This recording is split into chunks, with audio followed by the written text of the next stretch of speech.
লোকমুখে প্রচলিত আছে এই গাছটির বয়স নাকি 1000 বছর। এই 1000 বছরের ইতিহাসই আজকে দেখব এবং আপনাদের মধ্যেও তুলে ধরার চেষ্টা করব এর প্রাচীনতম গভীর ইতিহাস। নমস্কার বন্ধুরা, আমি আজকে আপনাদের শুভেচ্ছা জানাচ্ছি গোস্বানীমারী রাজপাট থেকে। আমি আজকে আপনাদের মাঝে তুলে ধরব গোস্বানীমারী রাজপাটের অপরূপ বৈচিত্র্যময় সৌন্দর্য এবং এর যে একটি ঐতিহাসিক অপরূপ বৈচিত্র্যময় সৌন্দর্য ছিল, অতীতে যার জৌলুস ছিল, এখন বর্তমান তার কোন অবস্থায় আছে এবং কি অবস্থায় পরিণত হয়েছে সেটি আজকে আপনাদের মাঝে তুলে ধরব। এবং আমি এখন যেখানটার মধ্যে দাঁড়িয়ে রয়েছে, গোস্বানীমারী রাজপাটে প্রবেশ করার যে মেন প্রবেশদ্বার আছে সেটি কিন্তু এই রাস্তাটি, এবং দেখতেই পাচ্ছেন কত সুন্দর চারপাশে কিন্তু যে গাছ দিয়ে সাজানো এবং ছায়া পড়েছে।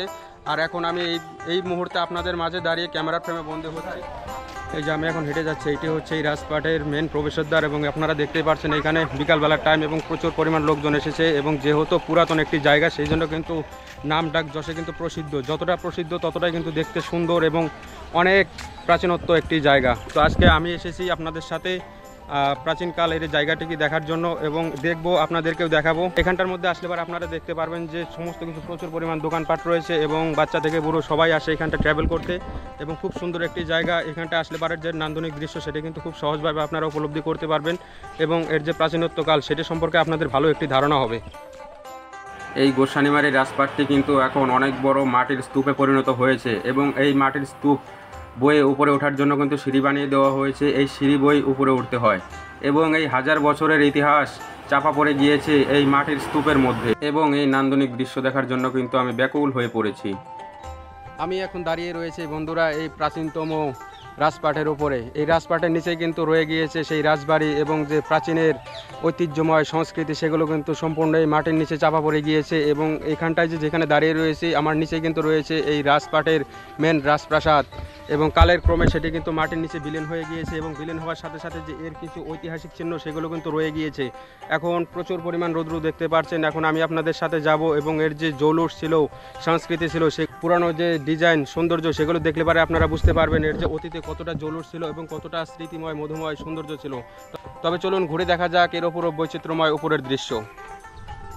এই যে গোস্বানীমারী রাজপাট রয়েছে, এখানটার মধ্যে আসলে পারে বিশেষ করে আপনাদের নজর কাড়বে এখানটার মধ্যে বিশেষ করে দুটি যে কুয়ো খনন করা হয়েছিল সেগুলো সেই প্রাচীনকাল থেকে এই কালের সাক্ষী হয়ে দাঁড়িয়ে রয়েছে। দেখা যাক কতটা প্রাচীনকাল থেকে কিন্তু এইভাবে যুগের কালের সাক্ষী হয়ে রয়েছে এই কালগুলো। এই জায়গা এটি হচ্ছে নামার সিঁড়ি করে দিয়েছে এবং এইখানটার মধ্যে দেখতে পাচ্ছেন আপনারা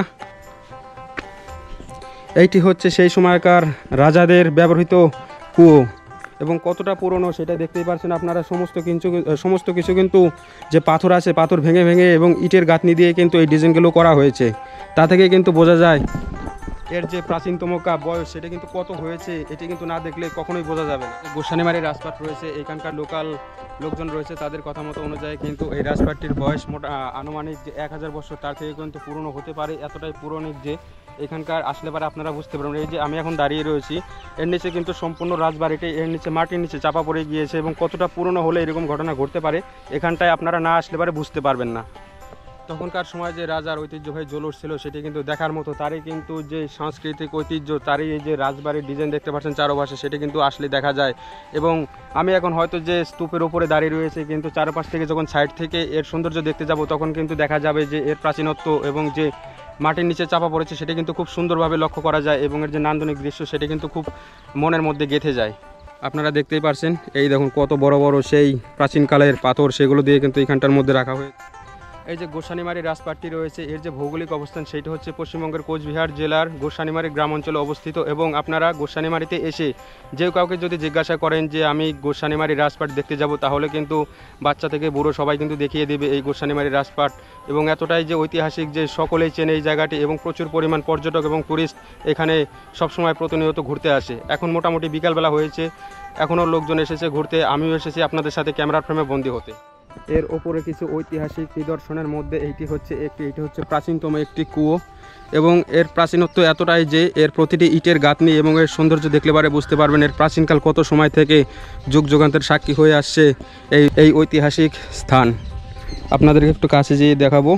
এই যে কুয়োটি কিন্তু দেখতে পাচ্ছেন আপনারা, এটি কিন্তু সেই রাজার আমলের কুয়ো এবং এর যে গাঁথনি দেখতে পাচ্ছেন, ইটের ডিজাইন দেখতে পাচ্ছেন, এর থেকে কিন্তু প্রমাণ হয় অনেক প্রাচীনকালের নিদর্শন এটি এবং এর যে নান্দনিক দৃশ্য সেটা কিন্তু খুব সুন্দর। এইরকম আরও প্রাচীনকালের নান্দনিক দৃশ্য কিন্তু আরও 2-4টি রয়ে গিয়েছে, সেগুলো এখন আমি আপনাদেরকে দেখাবো।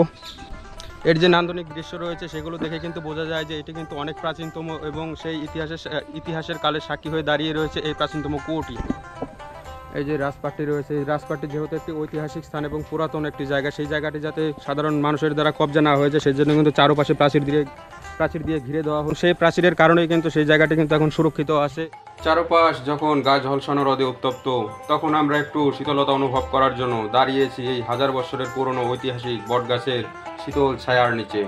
ঈশ্বরের সৃষ্টি প্রকৃতি আমাদের কত কিছুই না দেয়, কিন্তু আমরা মানুষেরা বুদ্ধি, শিক্ষা, জ্ঞান অর্জন করে মূর্খের মতো মনুষ্যত্বকে চাপা দিয়ে প্রতিনিয়ত প্রকৃতির গাছপালা কেটেই চলেছি। এই জায়গাটি যে কতটা ঐতিহাসিক স্থান সেটি কিন্তু পর্যবেক্ষণ ভালোভাবে করার জন্য আমি নিচে দেখতেই পাচ্ছেন আপনারা সেই মাটি খনন করে রাজবাড়ির যে কিছুটা অংশ সেটি কিন্তু বের করা হয়েছে, সেটি এখন আমি দেখব এবং আপনাদেরকেও দেখাবো। আপনারাও দেখে হয়তো বুঝতে পারবেন এর প্রাচীনত্বকাল সম্পর্কে। তবে চলুন দেখা যাক এর নান্দনিক দৃশ্য। বন্ধুরা, এইগুলো কিন্তু সাধারণ যে জনতা রয়েছে তারা কিন্তু খনন করেনি, এইটা কিন্তু সরকারের পক্ষ থেকে খনন করা হয়েছিল এবং লোকের মুখে কথা বানিয়েছে যে এটা কিন্তু খনন করার সাথে সাথে কিন্তু প্রচুর পরিমাণ যে সাপ বেরিয়ে আসে এবং সেই জন্য কিন্তু খনন কাজ বন্ধ করে দেওয়া হয়। এই দেখুন একবার এর নান্দনিক দৃশ্য দেখলে পারেই আপনারা বুঝতে পারবেন এর প্রাচীনকালের বয়স কত হয়েছে। সরকার থেকে মোটামুটি এতটুকু খনন করা হয়েছিল এবং লোকমুখে বানিয়েছে যেখানের মধ্যে কিন্তু প্রচুর পরিমাণ ধন সম্পদ লুকানো আছে সেই রাজার আমলের, এবং এই রাজপ্রাসাদটি কিন্তু মাটির নিচে চাপা পড়ে আছে এবং এটি কিন্তু সরকারের পক্ষ থেকেও এতটুকু খনন করার পরে কিন্তু এটি বাদ দিয়ে দেওয়া হয়েছে। তাহলে বন্ধুরা, আজকে আপনাদের এই গোস্বানীমারীর রাজপাটের ব্লগটি কেমন লাগেছে একটু কমেন্টের মাধ্যমে জানাতে ভুলবেন না।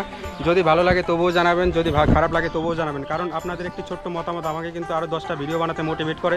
তাহলে চ্যানেলটি সাবস্ক্রাইব করে দিন, ভিডিওটি লাইক করে দিন, আর যদি আপনাদের কোনো বন্ধু ট্রাভেল করতে ভালোবাসে তাকেই ভিডিওটা শেয়ার করতে পারেন। তাহলে আজকের মতো এতটুকুই, টাটা, বাই বাই, দেখা হচ্ছে নেক্সটের কোনো জায়গায় এক্সপ্লোর করতে গিয়ে, বাই।